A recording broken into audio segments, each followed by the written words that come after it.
إن الحمد لله نحمده ونستعينه ونستغفره ونتوكل عليه ونعوذ بالله من شرور أنفسنا ومن سيئات أعمالنا من يهده الله فلا مضل له ومن يضلل فلا هادي له وأشهد أن لا إله إلا الله وحده لا شريك له وأشهد أن محمدا عبده ورسوله فإن أصدق الكلام كلام الله وخير الهدي هدي محمد صلى الله عليه وسلم وشر الأمور كل محدثاتها وكل محدثة بدعة وكل بدعة ضلالة وكل ضلالة في النار. أعوذ بالله السميع العليم من الشيطان الرجيم من همزه ونفخه ونفثه. بسم الله الرحمن الرحيم. يا أيها الناس اتقوا ربكم الذي خلقكم من نفس واحدة وخلق منها زوجها وبث منهما رجالا كثيرا ونساء واتقوا الله الذي تساءلون به والأرحام إن الله كان عليكم رقيبا. يا أيها الذين آمنوا اتقوا الله حق تقاته ولا تموتن إلا وأنتم مسلمون. يا أيها الذين آمنوا اتقوا الله وقولوا قولا سديدا يصلح لكم أعمالكم ويغفر لكم ذنوبكم ومن يطع الله ورسوله فقد فاز فوزا عظيما. اللهم صل على محمد وعلى آل محمد كما صليت على إبراهيم وعلى آل إبراهيم إنك حميد مجيد. اللهم بارك على محمد وعلى آل محمد كما باركت على إبراهيم وعلى آل إبراهيم إنك حميد مجيد. رب اشرح لي صدري ويسر لي أمري واحلل عقدة من لساني يفقهوا قولي. اللهم انفعني بما علمتني وعلمني ما ينفعني وزدني علما رب زدني علما. تمام تر تعریفات، تمام تر تسبیحات، ہر قسم کی بڑائی، کبریائی، تعریفی اور عمدہ کلمات اس رب العالمین احکم الحاکمین کے لیے ہیں جس نے اس پوری کائنات کو پیدا کیا، کائنات کے ایک ایک ذرے کو، اپنی تمام تر مخلوقات کو پیدا کیا اور اپنی تمام تر مخلوقات کی ہر طرح کی ضرورت کو بھی پیدا کیا، خوراک کو، نباتات کو، جانوروں کو، پہاڑوں کو، زمینوں کو، آسمان کو. اللہ رب العالمین نے تمام تر مخلوقات کو ایک دوسرے کا معاون اور ذریعہ بنا دیا. جس نے آسمان کو ہمارے لیے بطور چھت بنایا اور زمین کو ہمارے لیے بطور فرش بنا دیا. جہاں اس نے رات کو آرام کا ذریعہ بنایا وہیں پر اس نے دن کو ذریعہ معاش بنا دیا. اور ساتھ ہی کروڑوں اربوں درود و سلام ہو سمندر کے تمام قطروں سے زیادہ، درختوں کے تمام پتوں سے زیادہ اور اللہ رب العالمین کی تمام مخلوقات سے زیادہ درود و سلام ہو پیغمبر آخر الزمان محمد الرسول اللہ صلی اللہ علیہ وسلم کی ذات اقدس پر، آپ کی قبر انور پر، آپ کے جسم اطہر پر صلی اللہ تعالی علیہ وآلہ وسلم تسلیما کثیرا کثیرا. انتہائی مختصر حمد و سلام کے بعد اللہ تعالیٰ سے دعا ہے کہ اللہ تعالیٰ مجھے صحیح طریقے سے، احسن طریقے سے قرآن و سنت کی روشنی میں، صحیح روایات کی روشنی میں نبی کریم صلی اللہ علیہ وسلم کی سیرت کو بیان کرنے کی توفیق عطا فرمائے. ہم سب کو اس کے مطابق زندگی گزارنے کی توفیق عطا فرمائے. پچھلی ملاقات، پچھلے جمعے کا 5 منٹ کا ایک چھوٹا سا ڈیمو، تاکہ جب بات آگے چلے تو وہ زیادہ اچھے طریقے سے سمجھ میں آ جائے.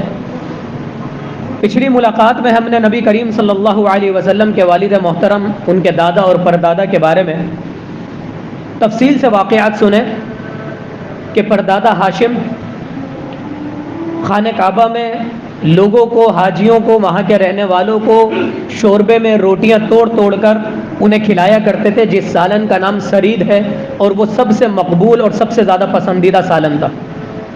جب چیز پسندیدہ ہوتی ہے تو یقیناً مہنگی بھی ہوتی ہے.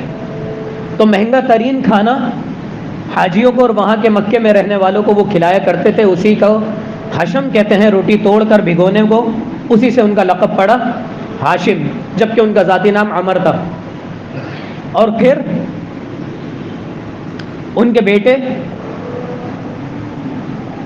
بلکہ ان کے بھائی عبد مطلب نے ان کے بیٹے عبد المطلب کی پرورش کی, جو پیدا ہوئے تھے یثرب میں, اور پھر وہ لے کر آئے اپنے بھتیجے کو مکہ میں, اور پھر یہاں کی بھاگ دوڑ اور خانہ کعبہ کی ساری بھاگ دوڑ ان کو سنبھالوائی. اللہ رب العالمین کی طرف سے ان کو خواب آیا, اور پھر زمزم کے کنویں کی کھدائی ہوئی, اور زمزم کا کنواں جو ہے وہ دوبارہ سے اس کا پانی سب لوگوں کے لیے پینا ممکن ہوا. اور پھر اللہ اکبر کبیرہ, اس معاملے میں جو دشمنی ہوئی تو انہوں نے نظر مانی کہ اگر میرے 10 بیٹے ہوں گے اور 10 کے 10 میرے دفاع کے لائق ہوں گے تو میں ایک بیٹا اللہ رب العالمین کی بارگاہ میں ذبح کر دوں گا. اور جب قرآن اندازی ہوئی 10 بیٹوں کی تو نام آیا حضرت عبداللہ کا. اور اس وقت مکے کا دستور یہ تھا کہ کسی بھی جان کی دیت, یعنی کہ کسی سے اگر کوئی قتل ہو جاتا تھا تو اس کے لواحقین کو اگر دیت دی جاتی تھی اس کے بدلے میں تو وہ 10 اونٹ دیے جاتے تھے. یہی قرآن اندازی ہوئی, لیکن اونٹوں کا نام نہیں آیا بلکہ حضرت عبداللہ کا نام آیا. پھر 10 اونٹ بڑھا دیے گئے, 20 کر دیے, 30 کر دیے, یہاں تک کہ جب 100 اونٹ آئے قرآن اندازی میں تو پھر حضرت عبداللہ کا نام نہیں آیا بلکہ 100 اونٹوں کا نام آیا, اور 100 اونٹ نحر کیے گئے. جب سے ہر بندے کی دیت, یعنی کہ اگر کسی سے قتل ناحق ہو جاتا تھا تو اس کے بدلے میں اس کی دیت 100 اونٹ رکھ دی. اور یہی چیز پھر اسلام نے بھی اس کو برقرار رکھا. آج بھی اگر کسی سے کوئی ناحق قتل ہو جاتا ہے اور لواحقین اگر اس کو قتل کا مطالبہ نہیں کرتے اور دیت مانگتے ہیں تو 100 اونٹ یا 100 اونٹ کے بدلے کی رقم دے کر اور یہ معاملہ رفع دفع ہو سکتا ہے. پھر واقعہ فیل, سورۃ الفیل, الم تر کیف فعل ربک باصحاب الفیل, اس میں آپ نے اہم باتیں سنی.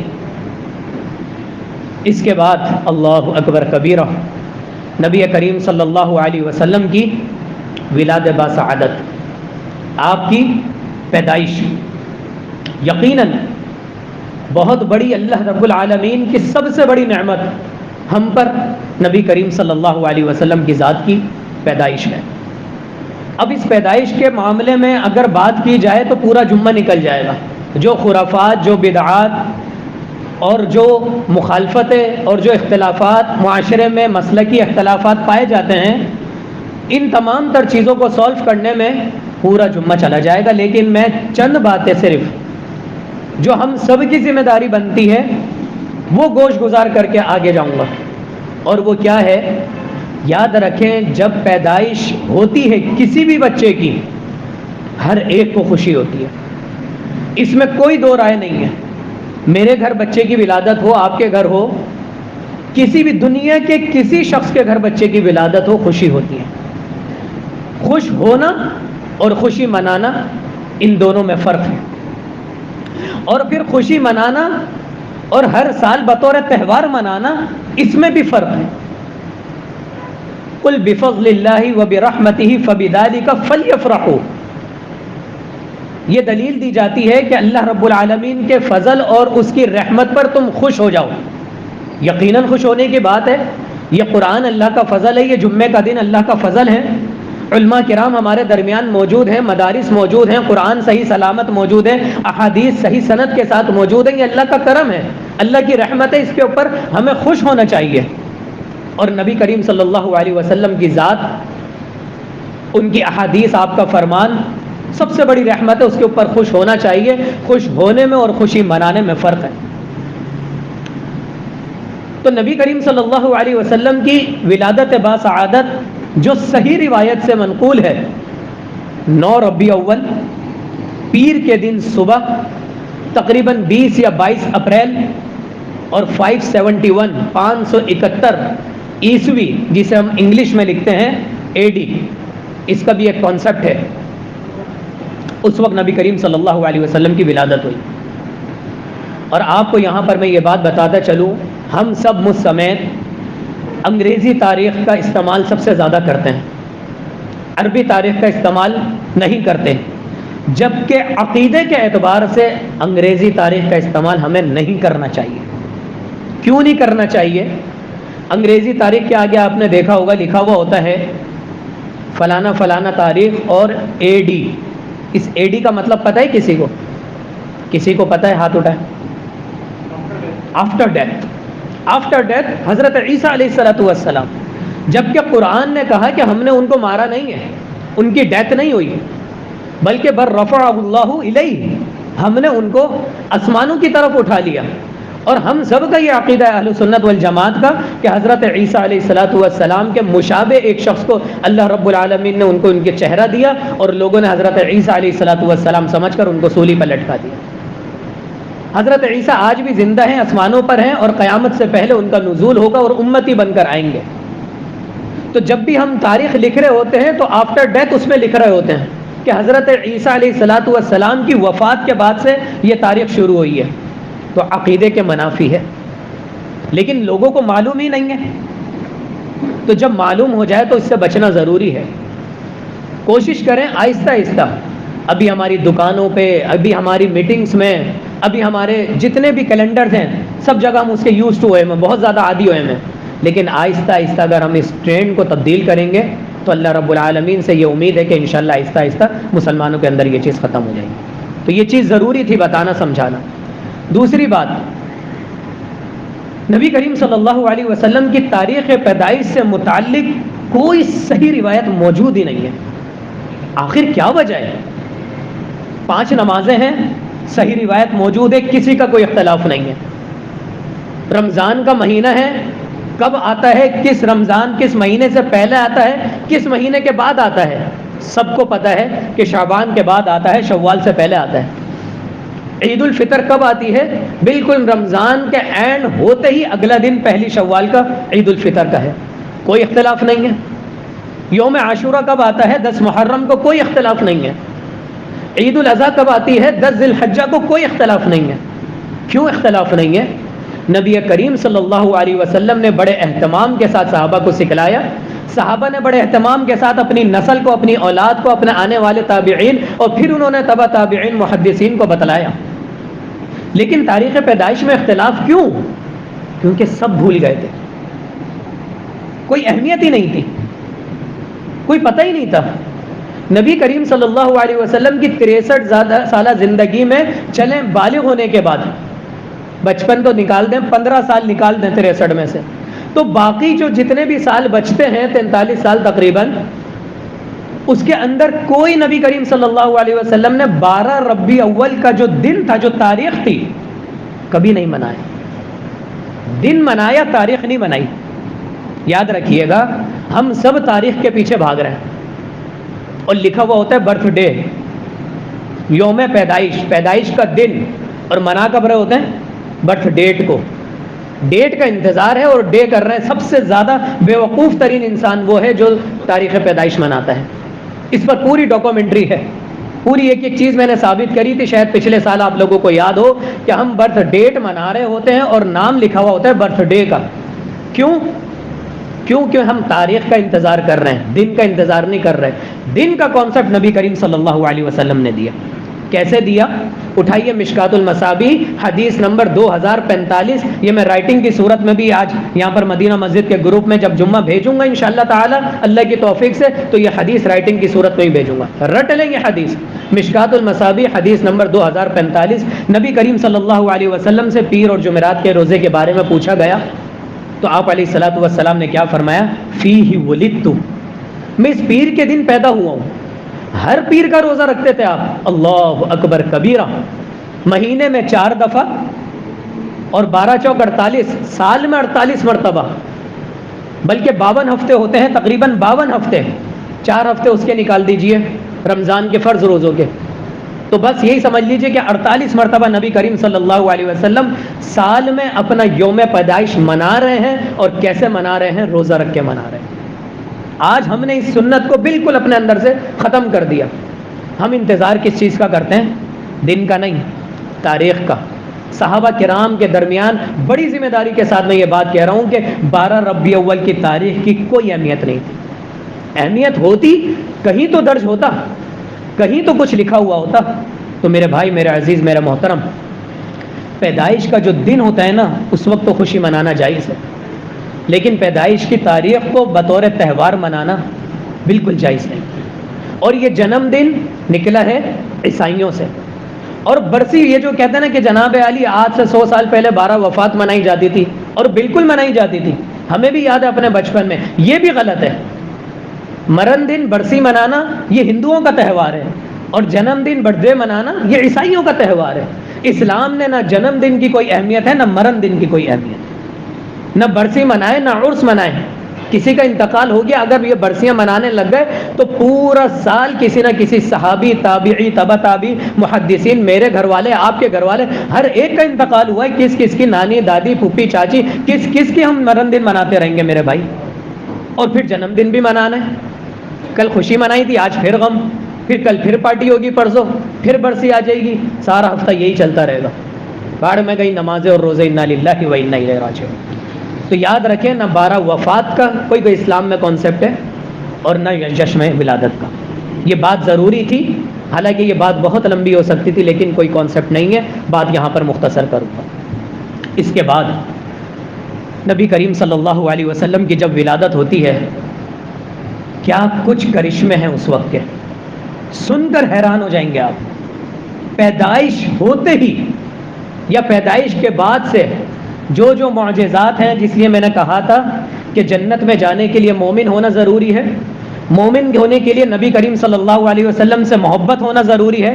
محبت کے لیے معرفت ضروری ہے، پہچان.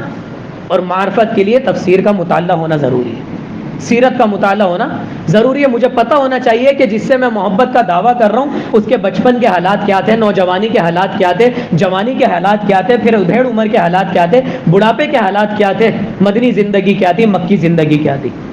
حضرت آمنہ نبی کریم صلی اللہ علیہ وسلم کی والدہ محترمہ، ان سے ایک روایت ملتی ہے کہ وہ فرماتی ہیں کہ جب نبی علیہ الصلاۃ والسلام کی ولادت ہوئی تو مجھے محسوس یہ ہوا کہ میرے جسم سے ایک نور نکلا ہے جس نے ملک شام کے تمام محلوں کو روشن کر دیا. حالانکہ یہ روایت سند کے اعتبار سے کہیں درست ہوتی ہے، لیکن الفاظ کے اعتبار سے اس کے اندر جھول جھال ہے. وہ جھول جھال کیا ہے میں تھوڑا سا آگے چل کر آپ کو بتاؤں گا. اس پر ہم 100% بھروسہ نہیں کر سکتے، کیونکہ اگر اس کے اوپر بھروسہ کر لیں گے جو آگے واقعات پیش ہونے والے ہیں وہ کبھی نہ ہوتے. تو بہرحال انہوں نے فرمایا کہ مجھے لگا کہ میرے جسم سے ایک نور نکلا ہے، اور پھر اس سے ملک شام کے محل روشن ہو گئے ہیں. اور پھر بعد میں بہت سارے لوگوں نے کہا کہ کیسر و کسریٰ کے چراغ بجھ گئے تھے، ان کے کچھ قدیلے تھیں، کچھ ان کے فانوس تھے، وہ گر گئے تھے. یہ باتیں بعد میں پتہ چلی کہ نبی کریم صلی اللہ علیہ وسلم کی ولادت کے وقت یہ کام ہوا تھا. بہرحال عرب کا دستور یہ تھا کہ وہ اپنے بچوں کو خالص دودھ، خالص خوراک اور خالص عربی سکھانے کے لیے وہ اپنے بچوں کو جو گاؤں گوٹ کی دائیاں ہوتی ہیں، جو گھرانے ہوتے ہیں، وہاں پر بھیج دیا کرتے تھے دودھ پلوانے کے لیے اپنی رضاعت کی عمر کے لیے. یہی کچھ سب کے ساتھ ہوا.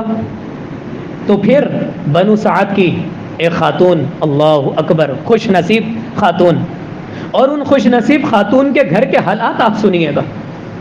حضرت حلیمہ قحط سالی کے دن تھے، اور کیا کیا کارنامے پیش آئے وہ خود حضرت سعدیہ، حضرت حلیمہ سعدیہ رضی اللہ تعالی عنہا کی زبانی سنیے.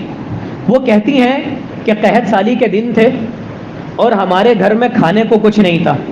ایک چھوٹا بچہ تھا ان کا، دودھ پیتا، لیکن اس کے لیے بھی دودھ میسر نہیں تھا. قحط سالی تھی، کھانے پینے کے معاملات بالکل ختم تھے. آپ کو الفاظ تھوڑے عجیب سے شرمناک لگیں گے، لیکن ان کی اپنے الفاظ ہیں کہ میری چھاتی میں بالکل دودھ سوکھ چکا تھا. ساری رات میرا بچہ روتا رہتا تھا، بس ہم بہلاتے رہتے تھے. ایک گدھی تھی ان کے پاس سفید کلر کی، وہ بالکل سوکھی ہو گئی تھی. ایک ان کے پاس اونٹنی تھی جس کا بھی بالکل تھن سوکھ چکے تھے، اور ان کے گھر میں دودھ پینے کو کچھ بھی نہیں تھا. بھوکے پیاسے وہ لوگ زندگی بس کسی طریقے سے گزار رہے تھے. یا تو صرف بارش کا انتظار تھا یا خوشحالی کا انتظار تھا کہ بارش آئے گی، کھیتی ہوگی، پھر کچھ اگے گا. اور کچھ چند بکریاں تھیں ان کے پاس جن کے تھن سوکھے ہوئے تھے. کھانے پینے کو کچھ نہیں تھا. بہرحال قافلہ نکلا مکے کی طرف، یہ قحط سالی کے دن تھے، تو ان کے ساتھ وہ بھی چل پڑی کہ بھائی مکے کی طرف جا رہے ہیں، ساری عورتیں بچوں کو لینے کے لیے۔ اور جب قافلے کے ساتھ نکلتی ہیں اپنے شوہر کے ساتھ، شوہر اونٹنی کی طرف ہوتے ہیں اور یہ اپنی سفید کلر کی بالکل کمزور گدھی کی طرف ہوتی ہیں۔ فرماتی ہیں کہ پورا قافلہ مجھ سے بیزار تھا، کیوں؟ گدھی دوڑ کے ہی نہیں دے رہی، پورا قافلہ آگے نکل جاتا تھا اور پھر میں آواز لگاتی تھی میرے لیے رک جاؤ، پھر رک جاتے تھے، پھر قافلہ آگے نکل جاتا تھا، پھر رک جاتے تھے۔ قافلے والے انتہائی بیزار ہو گئے تھے کہ حلیمہ تم نے کم سے کم ایسا جانور تو رکھ لیتی جو ہمارے ساتھ رہتا۔ کسی طریقے سے بہرحال پہنچ گئے، سب پہنچے، اللہ اکبر کبیرہ، نبی کریم صلی اللہ علیہ وسلم کے گھر پہ پہنچتے ہیں، اور جب پتہ چلتا ہے کہ یہ بچہ تو یتیم ہے، کیونکہ گاؤں سے لوگ آتے ہیں اس انتظار میں کہ ہم ان کے بچوں کو کھلائیں گے، پلائیں گے، دودھ پلائیں گے، پرورش کریں گے تو بدلے میں ہمیں انعام ملے گا، اور ایسا ہی ہوتا ہے یقیناً، جو زیادہ امیر گھرانہ ہوتا ہے وہ زیادہ اچھا انعام دیتا ہے۔ تو جیسے جس کو پتہ چلتا رہا کہ یہ یتیم بچہ ہے، اس کے والد نہیں ہے، تو ہر کوئی چھوڑ کے چلا جاتا تھا۔ آخر میں یہی ہوا کہ حلیمہ آئیں، اور جب انہیں پتہ چلا کہ بچہ یتیم ہے، چھوڑ کے چلی گئی نبی کریم صلی اللہ علیہ وسلم۔ جب اپنے ڈیرے پر پہنچی تو شوہر کو بتایا کہ میری ساری سہیلیوں کے پاس تو کوئی نہ کوئی بچہ ہے، میرے پاس تو کوئی بھی بچہ نہیں ہے۔ کہا کہ چلو آخرکار اسی بچے کو لے لیتی ہوں۔ اللہ اکبر کبیرہ، جس کے پاس دولت نہیں ہوتی نا، اللہ تعالیٰ اس کو وہ دولت عطا کرتا ہے جو سوچا بھی نہیں ہوتا کسی نے، وہ دولت عطا کرتا ہے۔ آخرکار انہوں نے کہا چلو کوئی بات نہیں، خالی ہاتھ جانے سے بہتر ہے، شرمندگی سے بہتر ہے، میری ساری سہیلیوں کے پاس بچے ہیں، چلو میں اس بچے کو لے لیتی ہوں۔ فرماتی ہے کہ جب میں بچے کو لے کر اپنے ڈیرے پر پہنچی ہوں اور میں نے اپنی آغوش سے اس بچے کو لگایا ہے، میری دونوں چھاتیاں بھر آئیں، صرف گود سے لگانے پر۔ میرے اپنے بچے نے بھی سیر ہو کے دودھ پیا اور اس بچے کو بھی میں نے پلایا۔ اور پھر ان کے شوہر جن کا نام حارث تھا، حارث بن عبد العزہ، وہ اونٹنی کے پاس گئے تو دیکھا کہ اونٹنی کے تھن بھرے ہوئے، اللہ اکبر کبیرہ، انتہائی انہوں نے برتن سارے بھرے اپنے، اور کہتی ہیں کہ میں نے بھی سیر ہو کر دودھ پیا، میرے شوہر نے بھی سیر ہو کر دودھ پیا۔ جب ہفتوں کا کوئی بھوکا ہو نا اور پھر سیر ہو کر کھانے کو ملے، اللہ اکبر کبیرہ، کیا سکون کی نیند آتی ہے، اور سب سے بڑھ کر اولاد پیٹ بھر کے سو جائے، اللہ اکبر، کیا سکون کی نیند۔ کیا رات گزری ہوگی ان کے مکے میں، سوچیں، یہ پہلی رات تھی اور پہلا بچہ تھا، یہ گود میں لیتے ہی نبی کریم صلی اللہ علیہ وسلم کی برکت۔ اور پھر وہ جاتی ہیں، سفر پہ نکلتی ہیں، وہ کہتی ہے میری اونٹنی اور میری گدھی پورے قافلے سے سب سے آگے۔ ہر کوئی حیران ہو کر پوچھ رہے کہ حلیمہ یہ تیری وہی گدھی ہے، وہی اونٹنی ہے جس نے راستے میں آتے ہوئے ہمیں بیزار کر دیا تھا؟ کہتی ہیں اللہ کی قسم یہ وہی ہے، باخدا یہ وہی ہے۔ اور پھر کر کرا کے آخرکار اپنے گھر کو پہنچتی ہیں۔ جب گھر کو پہنچتی ہیں تو قحط سالی کا موسم تو تھا ہی، جب ان کی بکریاں جاتی چرنے تو پیٹ بھر کر آتی، اور باقی لوگوں کی بکریاں جاتی تو جیسے جاتی ویسے آ جاتی۔ لوگ ان کے مالک جو تھے اپنے چرواہوں کو ڈانٹتے کہ بھائی اللہ کے بندے، جہاں پر یہ حارث اور حلیمہ کی بکریاں جاتی ہیں نا، اپنی بکریوں کو وہاں لے کے جایا کرو۔ اگلے دن جب وہ وہاں لے کے جاتے تو یہی کیفیت ہوتی، وہ بتاتے ہیں بھائی ہم تو وہیں لے کر گئے تھے، جو ان کی بکریاں کھا رہی تھیں، تھوڑا بہت چر رہی تھیں، وہی ہماری بکریاں کھا رہی تھیں، لیکن ان کی بکریوں میں کیا دودھ اور کیا گوشت، اللہ اکبر کبیرہ۔ خوشحالی جیسے برس پڑی، ابھی بارش نہیں ہوئی، ابھی علاقے والے سارے قحط سالی میں ہیں، سب غریب ہیں، لیکن اللہ اکبر کبیرہ، حلیمہ کے گھر میں یہ جو بچے کی ولادت ہوئی ہے، بچہ جو آیا ہے ان کے گھر میں، اس کی برکتیں یہ ہیں کہ پورا گھرانہ، انسان تو انسان، جانوروں کو بھی اللہ رب العالمین نے خوراک سے نواز دیا۔ وقت گزرتا گیا اور گھر میں خوشحالی آتی گئی۔ ایک چیز رہ گئی یہاں پر، جب نبی کریم صلی اللہ علیہ وسلم کی ولادت ہوئی تو آمنہ رضی اللہ تعالیٰ عنہ نے سب سے پہلے عبد المطلب رضی اللہ عنہ کو بلایا اور بچے کی خوشخبری دی۔ وہ بچے کو لے کر خانہ کعبہ میں گئے اور اللہ رب العالمین کا شکریہ ادا کیا۔ یہ بات رہ گئی تھی، پہلے بیان کر دی۔ اور پھر خانہ کعبہ کے اندر نبی کریم صلی اللہ علیہ وسلم کا نام رکھا محمد صلی اللہ علیہ وسلم۔ مطلب پتہ ہے آپ لوگوں کو محمد؟ الحمدللہ رب العالمین ہم پڑھتے ہیں روزانہ، تمام تعریف ہے۔ ہم جو ہے نا یہ ورب ہے، ورب فعل کو کہتے ہیں، کام کرنے کو، ہم تعریف کرنا۔ حامد یہ سبجیکٹ ہے، حامد تعریف کرنے والا، محمود جس کی تعریف کی جائے، محمد تعریف کیا گیا، ہر طرف سے تعریف کیا گیا۔ یہی وجہ ہے، اسی کے اندر قانون موجود ہے، غیر مسلم پر بھی فرض ہے کہ وہ اگر نبی کریم صلی اللہ علیہ وسلم کا یا تو نام نہ لے، اور اگر لے رہے تو پھر تعریف کے ساتھ لے۔ ہلکی سی بھی اگر بے عزتی کرنے کی کوشش کی تو گردن سر سے اڑا دی جائے گی۔ یہ قانون ہے، یہ قانون اللہ رب العالمین نے اپنے لیے نہیں بنایا۔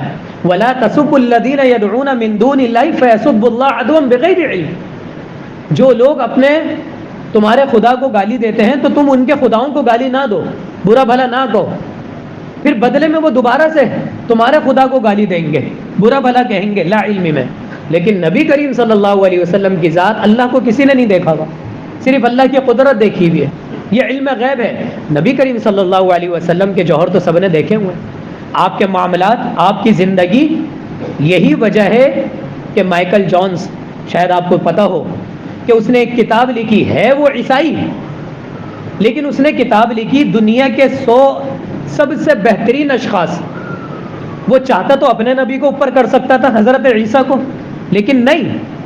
اور کیا اس کا مطالعہ ہوگا غیر مسلم کا، اس کے اندر تو یہ اسلامی جذبات نہیں ہے، تو اس نے تو ہر اعتبار سے، دینی اور دنیاوی اعتبار سے ہر چیز کو پرکھا، اس نے سب سے پہلے نمبر پر رکھا محمد الرسول اللہ صلی اللہ علیہ وسلم۔ یہ غیر مسلم کی کاوش ہے، اور آج کا مسلمان ہے جس کو 12 ربیع الاول تو یاد ہے لیکن پیر کے دن کا روزہ یاد نہیں ہے، جو نعرے تو بہت لگاتا ہے، فجر میں سوتا رہتا ہے، جو فلسطین کے لیے دعائیں تو بہت کرتا ہے لیکن وہاں جانے کے لیے تیار نہیں ہے، جو اپنے دوستوں کو تو بڑا ٹائم دیتا ہے لیکن والدین کے پاس اس کے لیے ٹائم نہیں ہے، جو ہر چیز کو، موبائل کو وقت دیتا ہے لیکن بیوی بچوں کے لیے اس کے پاس اخلاص سے ٹائم نہیں۔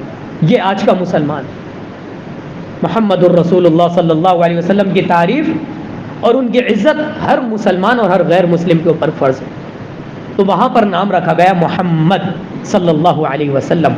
اور سورہ صف 28واں سپارہ، اس میں اللہ رب العالمین نے محمد صلی اللہ علیہ وسلم کا نام رکھا احمد، من بعد اسمہ احمد۔ حضرت عیسیٰ کے بعد ایک پیغمبر آئیں گے من بعد اسمہ، جن کا ہم نے نام رکھا ہے احمد۔ تو محمد اور احمد یہ دو نام نبی کریم صلی اللہ علیہ وسلم کے سب سے اعلیٰ ہے، باقی دیگر اور بھی نام ہیں۔ تو بات ہماری ہو رہی تھی حلیمہ سعدیہ کی۔ یہ وہ وقت تھا، یہ وہ پیدائش کا وقت تھا، اور یہ وہ پیدائش کے معجزات تھے۔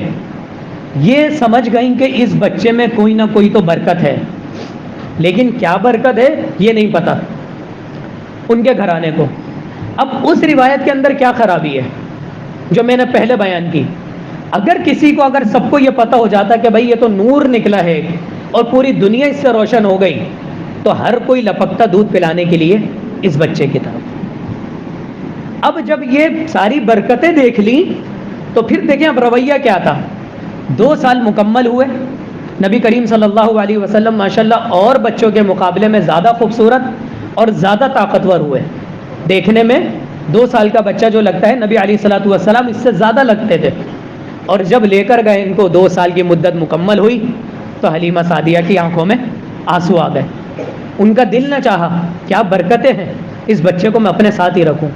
تو پھر ان سے دوبارہ سے حضرت آمنہ سے ریکویسٹ کی، درخواست کی کہ میں چاہتی ہوں اس بچے کو اور پالوں، اس کو کم سے کم نوجوانی تک 5-6 سال تک میں پالوں۔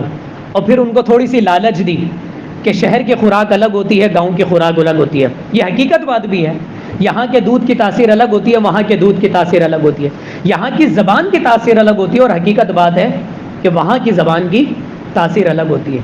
جو یہاں کے پٹھان لوگ ہیں، جب وہ پشاور اور دیگر جگہوں پہ جاتے ہیں اپنے خاندان میں، تو ایک الگ کچھ الفاظ لے کر آتے ہیں، ایک الگ لہجہ لے کر آتے ہیں۔ جو یہاں کے سندھی یہاں پر پلے بڑھے، جب اپنے سندھ میں جاتے ہیں ایک الگ لہجہ لے کر آتے ہیں، بالکل ٹھیٹھ۔ جب پنجاب کی طرف جاتے ہیں تو ٹھیٹھ پنجابی ہو کر آتے ہیں۔ تو گاؤں کی جو زندگی ہے وہ بالکل ایک پکی اور ٹھیٹھ ہوتی ہے، تو انہوں نے اس چیز کا لالچ دیا اور حقیقت بات ہے کون اپنے بچے کی اچھی زندگی نہیں چاہے گا. تو دوبارہ سے انہوں نے طلب کیا اور پھر والدہ نے ان کی اجازت دے دی کہ ہاں تم لے جاؤ اس بچے کو. اور پھر اس کے بعد جو معجزے ہوئے، یہ برکتیں تھیں، پھر ظاہری معجزے ہوئے، اور ان معجزوں کی بنا پر حلیمہ سعدیہ ڈر گئی. کیسے ڈری؟ کیا معجزے تھے، کیا آخر معاملات تھے جو وہ بیچاری ڈر کے ماری دوبارہ اپنے والدین، ان کے والدین کے پاس چھوڑنے چلی آئیں. یہ انشاءاللہ ہم اگلے جمعے کو سنیں گے. اللہ تعالیٰ سے دعا ہے کہ اللہ تعالیٰ ہمارے پیارے نبی صلی اللہ علیہ وسلم کی سچی محبت ہمارے دلوں میں پیوست کر دے، اس کے مطابق ہماری زندگی گزارنے والا بنا دے، پکی اور سچی محبت کے تقاضے پورے کرنے والا بنا دے. اقول قولی ھذا واستغفر اللہ لی ولکم.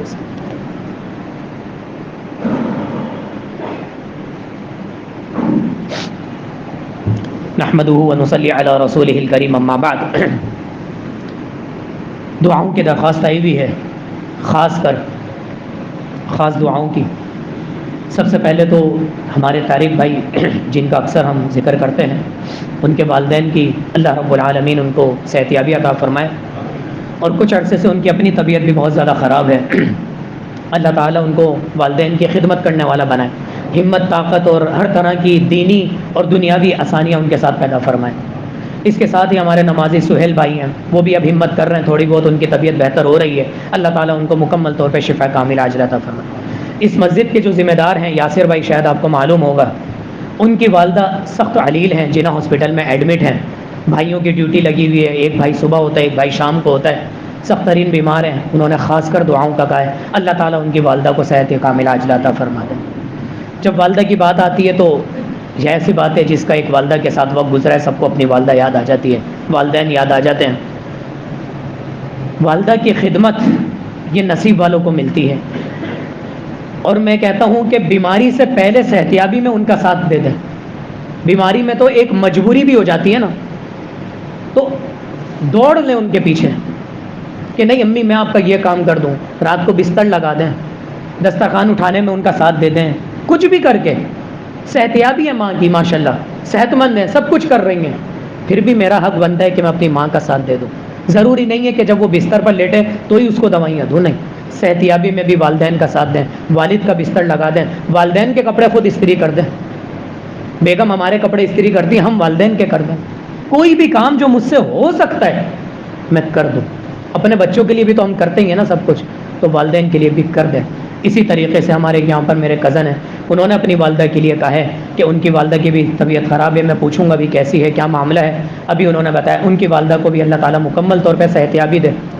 اور یہ جو باتیں میں آپ کے سامنے بیان کر رہا ہوں میرے بھائی، یہ کوئی خیالی باتیں نہیں ہیں، یہ اس کتاب میں لکھی ہوئی. ایک ایک بات کا ریفرنس موجود ہے، ایک ایک بات کا. اور یہ دنیا کی سیرت کی کتابوں میں نمبر 1 آنے والی کتاب ہے کہ جس میں کسی کو اختلاف ہی نہیں ہے. اس لیے میں نے آپ کے سامنے یہ کتاب رکھی ہے، اور میرا یہ ارادہ ہے کہ اگلے جمعے کو کم سے کم 20 کتابیں یہ خرید کر آدھی قیمت میں آپ لوگوں کو دوں، تاکہ لوگ پڑھیں، رسائی آسان ہو. 990 روپے اس کی قیمت ہے، لیکن میری بات چل رہی ہے ابھی، شاید 20 یا 25% ڈسکاؤنٹ ہو جائے تو شاید 750 روپے کی پڑ جائے مجھے ایک کتاب.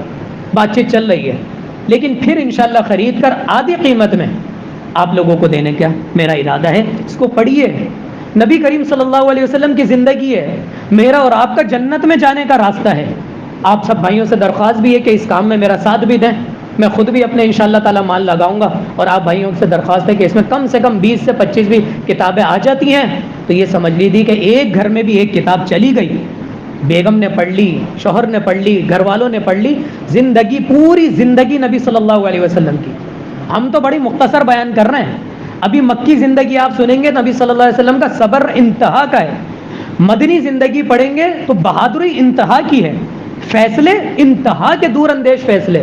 یہ سب انشاءاللہ تعالی ہم بیان کریں گے. 2-3 مہینے میں اس کو لے کر چلیں گے. اللہ تعالیٰ سے دعا ہے کہ اللہ تعالیٰ ہم سب کے لیے آسان طریقے سے اس کو سمجھنے کی توفیق عطا فرما دے. ہمارے ندیم صاحب ہیں یہاں پر، ان کا بھی میسج آیا تھا کہ ان کے ایک عزیز ہیں، ان کا کل رات کو ایکسیڈنٹ ہو گیا اور ICU میں غالباً اللہ تعالیٰ ان کو بھی مکمل طور پہ سے جن لوگوں نے دعاؤں کا کہا ہے، یا اللہ ہماری دعاؤں میں اثر ڈال دے. یا اللہ ہماری دعاؤں کو قبول فرما لے، ہم سب کا یہاں پر جمع ہونا اپنی بارگاہ میں قبول و منظور فرما لے۔ اور اللہم احسن عاقبتنا فی الامور کلها واجرنا من خزي الدنيا وعذاب الاخرة۔ اللہم انا نعوذ بك من جهد البلاء ودرك الشقاء وسوء القضاء وشماتة الاعداء۔ اللہم انا نجعلك في نحورهم ونعوذ بك من شرورهم۔ اللہم استر عوراتنا، اللہم انصر المجاہدین فی فلسطین، اللہم انصر المجاہدین فی فلسطین، اللہم انصر المجاہدین فی فلسطین، اللہم انصر المجاہدین فی کل مکان۔ ہم ان کا ساتھ نہیں دے سکتے اگر ہتھیاروں کے ذریعے کسی دعائیں تو کر سکتے ہیں، دعاؤں کی طاقت بڑی ہے، لیکن جس بھائی کے لیے آسان ہے جانا وہ جائے۔ اگر آپ کے رابطے میں کوئی ایسا شخص ہے جو جانا چاہتا ہے، اس کا ساتھ دیں، چاہے چھپ چھپا کر ساتھ دیں، مالی طور پر کسی بھی اعتبار سے اس کا ساتھ دے سکتے ہیں، اس کا ساتھ دے، صدقے دل سے دعائیں کریں، اللہ تعالیٰ ان کے لیے راستہ آسان کرے گا۔ اللہ تعالیٰ ہم سب کے لیے جنت کا راستہ آسان کرے۔ ربنا تقبل منا انک انت السمیع العلیم وتب علینا انک انت التواب الرحیم، وصلی اللہ تعالی علی خیر خلقہ محمد وآلہ وصحبہ اجمعین برحمتک یا ارحم الراحمین۔